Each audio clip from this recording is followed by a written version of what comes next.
नमस्कार दोस्तों, तो एक बार फिर से स्वागत है आपका हमारे चैनल यूनिवर्सिटी के अंदर। आज हम बात करने वाले हैं अनुसूचियों की और एक ही ट्रिक के माध्यम से आपको सारी अनुसूचियां एकदम सटीक याद हो जाएंगी।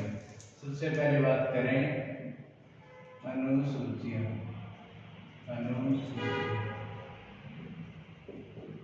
अब मूल संविधान में कितनी अनुसूचियां थी? बात करें मूल संविधान में अनुसूचियां थी। मूल संविधान में अनुसूचियों की संख्या कितनी थी? 8। लेकिन वर्तमान में कितनी अनुसूचियां हैं? वर्तमान में कितनी अनुसूचियां हैं कुल? वर्तमान में पूछ ले तो 12। अब इन सभी को एक ट्रिक के माध्यम से पढ़ेंगे।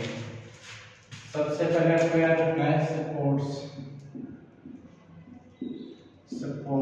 क्या नाम याद रखना है? सपोर्ट्स। ठीक है। फिर सपोर्ट्स लीला। फिर आपको नाम याद रखना है आप। सपोर्ट्स लीला आप गांव या शहर में देखें। कहाँ देखें? गांव या शहर में देखें। ठीक है ना, ये आगे याद रखने के लिए गांव या शहर में देखें। तो बस इस ट्रिक में आपकी सारी की सारी क्या आती हैं? अनुसूचियां। तो सबसे पहले बात करें प्रथम अनुसूची। एस से क्या याद रखना है? स्टेट्स यानी संघ व राज्य क्षेत्रों का उल्लेख। संघ व राज्य क्षेत्रों का उल्लेख कौन सी में है? प्रथम अनुसूची के अंदर। ठीक है। दूसरी आपको याद रखना है पी से क्या है? पेमेंट। दूसरी में क्या रखना है? पेमेंट। पेमेंट क्या होता है? वेतन व भत्तों का उल्लेख कौन से आर्टिकल में है? वेतन व भत्तों का उल्लेख तो सभी पदाधिकारियों जैसे राष्ट्रपति, प्रधानमंत्री या सुप्रीम कोर्ट के मुख्य न्यायाधीश, अन्य न्यायाधीश, इन सभी के वेतन और भत्तों का उल्लेख कौन से आर्टिकल में है? ये अनुसूची में है, दूसरी अनुसूची में। 3 नंबर पे है ओ से आपको याद रखना है तीसरी अनुसूची में OTH। ओथ क्या होता है? ओथ का मतलब होता है शपथ। तो ये अब जो नाम लिया है उन्हीं पदाधिकारियों, राष्ट्रपति, उपराष्ट्रपति, सुप्रीम कोर्ट के मुख्य न्यायाधीश, नियंत्रक, महालेखा परीक्षक, राज्यपाल, इन सभी के क्या है? शपथ का उल्लेख कौन सी अनुसूची में है? तो तीसरी। ओ से आपको याद रखना ओथ का होता है शपथ। फिर 4 नंबर पर है आर से क्या याद रखना है? आर से याद रखना है 4 नंबर पे राज्यसभा। क्या रखना है? राज्यसभा। राज्यसभा में विभिन्न क्षेत्रों की राज्यसभा की सीटों का जो उल्लेख है ना, बंटवारा किया गया है, या राज्यसभा के सदस्यों का प्रतिनिधित्व है। जैसे राजस्थान से राज्यसभा के कितने सदस्य हैं? 10 सदस्य। इस प्रकार हर क्षेत्र संघ राज्य क्षेत्रों से राज्यसभा के प्रतिनिधित्व का उल्लेख प्रतिनिधित्व का उल्लेख। ठीक है। मतलब कौन से राज्य से कितने प्रतिनिधि चुन के आते हैं। टी से क्या रखना है? टी से आपको याद रखना है एसटी। क्या रखना है? एसटी क्या होता है? तो विभिन्न जो कौन से विभिन्न राज्यों में एसटी का अर्थ हो गया जनजाति। तो जनजातीय उन्मूलन व रखरखाव का उल्लेख। तो जनजातीय उन्मूलन या जनजातीय जो भी अधिकरण है उसका उल्लेख कौन से में आता है? तो आपको एसटी से याद रखना है। कौन सी अनुसूची होगी ये? 5वीं अनुसूची। कौन सी अनुसूची? 5वीं। टी से याद रखना है एसटी, जनजातीय क्षेत्रों का उल्लेख है, जनजातीय जो भी रखरखाव जनजाति का उल्लेख है। ठीक है।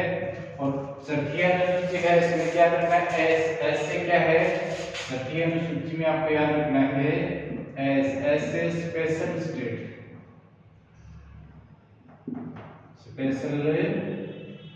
स्टेट्स मतलब विशेष राज्य, मतलब विशेष राज्य जिनमें जनजातीय क्षेत्रों का उल्लेख है। कौन कौन से राज्य हैं वो?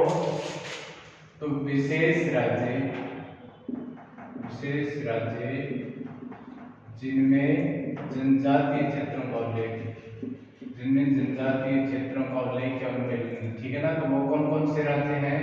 तो वो राज्य आपको याद रखना है, असम मेघालय, असम मेघालय, त्रिपुरा व मिजोरम, मिजोरम। इन राज्यों में क्या है? जनजातीय क्षेत्रों का उल्लेख, ठीक है। तो ये कौन से हो? स्पेशल स्टेट याद रखना है, जैसे 7 सिस्टर स्टेट आते हैं पूर्व राज्य, उनमें जनजातीय क्षेत्रों का उल्लेख है। 6वीं अनुसूची। अब 7वीं अनुसूची है एलआई से क्या रखना है? एलआई लीला पे एलआई ले रहे हैं, और एलआई का क्या अर्थ है? 7वीं अनुसूची लिस्ट, लिस्ट, लिस्ट का अर्थ करता है सूची। तो 3 प्रकार की सूचियों का उल्लेख है। कौन सी? 7वीं अनुसूची में कौन कौन सी सूची है? संघ सूची, संघ सूची, संघ सूची, राज्य सूची, राज्य सूची, और तीसरी है समवर्ती सूची, समवर्ती सूची। इनमें विषयों की बात करें तो संघ सूची में कितने विषय हैं वर्तमान में? तो पहले स्थान में थे, और वर्तमान में कितने हैं? 100 विषय। संघ सूची में कितने विषय हैं? पहले स्थान में, वर्तमान में कितने विषय हैं? 100। और राज्य सूची में पहले 66 विषय थे, वर्तमान में कितने हैं? 61। और समवर्ती सूची में पहले विषयों की संख्या कितनी थी? 43, और वर्तमान में कितने हैं? 52 विषय। ये सब क्या रखना है? आपको याद रखना है। अब एलए से क्या रखना है? एलए 8वीं अनुसूची, एलए से 8वीं अनुसूची में आपको याद रखना है लैंग्वेज, लैंग्वेज या भाषा, लैंग्वेज या भाषा का उल्लेख कौन सी अनुसूची में है? तो 8वीं अनुसूची के अंदर है। लैंग्वेज या भाषा का उल्लेख कौन सी में हो गया? 8वीं अनुसूची में। एलए से याद रखना है लैंग्वेज। डबल ए से क्या रखना है? एक्ट। 9वीं अनुसूची में क्या है? Double A. 9वीं अनुसूची में डबल ए का मतलब हो गया एक्ट, ठीक है ना। एक्ट, एक्ट या कानून, मतलब भूमि सुधार कानून, भूमि सुधार कानून, कानून। ये कब जोड़ा गया था? तो मूल तक कितनी थी? 8 अनुसूचियां, वर्तमान में कितनी हैं? 12। 9वीं अनुसूची प्रथम संविधान संशोधन, प्रथम संविधान संशोधन, संशोधन 1951 में जोड़ी गई थी। कौन सी अनुसूची? 9वीं अनुसूची, ठीक है। फिर आता है 10वीं अनुसूची, पीछे याद रखना है पार्टी, पार्टी का क्या होता है? दल बदल, दल बदल कर रोक, पार्टी का क्या लिखना है? पार्टी को क्या बोलते हैं? दल, मतलब दल बदल कर रोक, ठीक है ना। ये कौन सी अनुसूची में है? 10वीं। 9वीं में भूमि सुधार एक्ट या कानून, ठीक है ना। ये से याद रखना है आपको। और ये प्रथम संविधान संशोधन 1951 के तहत जोड़ी गई थी। और दल बदल पर रोक वाली ये जो अनुसूची 10वीं, ये 51वें संविधान संशोधन, 52वें संविधान संशोधन, 52वें संविधान संशोधन 1985 के तहत जोड़ी गई थी। 52वें संविधान संशोधन 1985। अब आपको याद रखना है गांव, गांव से क्या हो गया? ग्राम पंचायतों का उल्लेख। कौन सी? 11वीं अनुसूची में क्या है? ग्राम पंचायतों का उल्लेख, पंचायतों का उल्लेख, ठीक है ना। और 10वीं 11वीं 12वीं अनुसूची में क्या है? 12वीं अनुसूची में नगरीय निकाय, नगरीय निकायों का उल्लेख। नगरीय निकाय कौन से अनुसूची में हो गए? 12वीं अनुसूची। अब ग्राम पंचायत के कौन से संविधान संशोधन के तहत जोड़ी गई थी? ग्राम पंचायत। तो ये था 11वीं अनुसूची 73वें संविधान संशोधन 1992।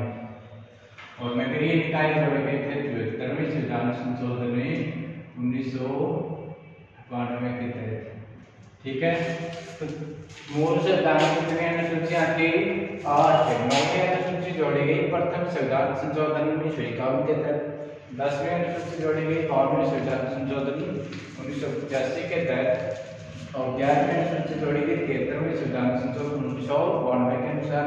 12वीं अनुसूची जोड़ी गई 73वें संविधान संशोधन 1992 के तहत। ये 73वां और 74वां संविधान संशोधन 1992 में हुई थी। तो इतना समझ में आया। तो ये है एक ही ट्रिक के अंदर आपकी सारी अनुसूचियां। ठीक है, स्पोर्ट्स लीला आपने गांव या शहर में देखें। अब बात करें 8वीं अनुसूची। तो बात करते हैं 8वीं अनुसूची में क्या है? ये भाषाएं हैं। क्या है? भाषाएं। इनको विस्तृत रूप से जानते हैं। विस्तृत रूप से तो बताओ, मूल संविधान में भाषाओं की संख्या कितनी थी? संविधान में उल्लेखित भाषा थी मूल संविधान में 14। कितनी भाषा थी? 14 भाषाएं थी मूल संविधान में। लेकिन बाद में 15वीं भाषा जोड़ी गई थी। कौन सी थी 15वीं भाषा? सिंधी। कौन सी भाषा थी? सिंधी। अब सिंधी भाषा कौन से संविधान संशोधन के तहत जोड़ी गई थी? तो वो था 21वां संविधान संशोधन। 21वां संशोधन लिख रहा हूं, संशोधन 1967 के अंदर। ठीक है, 15वीं भाषा पूछ लेता हूं एक बार कि मूल संविधान में कितनी भाषाएं थी? 14। 15वीं जोड़ी थी सिंधी और वो 21वें संविधान संशोधन 1967 के तहत। फिर 3 भाषाएं थी। आपको ट्रिक क्या रखना है? नमक। क्या रखना है? नमक। ये जोड़ी गई थी कौन से संविधान संशोधन के तहत? तो नेपाली, नया से याद रखना है, नेपाली, मणिपुरी और कोंकणी। कौन सी? कोंकणी भाषा। ये कौन से संविधान संशोधन के तहत जोड़ी गई थी? तो ये था 71वां संविधान संशोधन 1992। 71वां संविधान संशोधन 1992 में जोड़ी गई थी नमक। अब याद रखना है, नए से नेपाली, नए से मणिपुरी और कैसे कोंकणी भाषा। फिर आता है एक और टॉपिक कितनी हुई? 15 और 3 18 भाषाएं। अब 4 भाषाएं जोड़ी थी 92वां संविधान संशोधन। कौन सा संविधान संशोधन है? 92वां संविधान संशोधन 2003 के अंदर। 92वां संविधान संशोधन 2003 के तहत जोड़ी गई थी।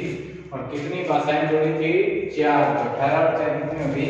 22। उन 4 भाषाओं का ट्रिक क्या रखना है? तो बोडमास याद रख लेना। बोडमास ऐसे हिंदी में याद रखना है, इंग्लिश में नहीं।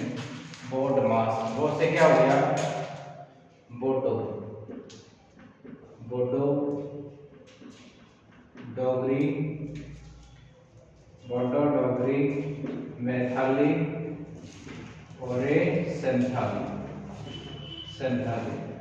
तो ये कुल भाषाएं कितनी हो गई थी? 22। 15वीं भाषा सिंधी, फिर नेपाली, मणिपुरी, कोंकणी, बोडो, डोगरी, मैथिली, संथाली। ठीक है, तो कैसा लगा आज का ये अनुसूचियों का शॉर्ट एंड स्वीट टॉपिक?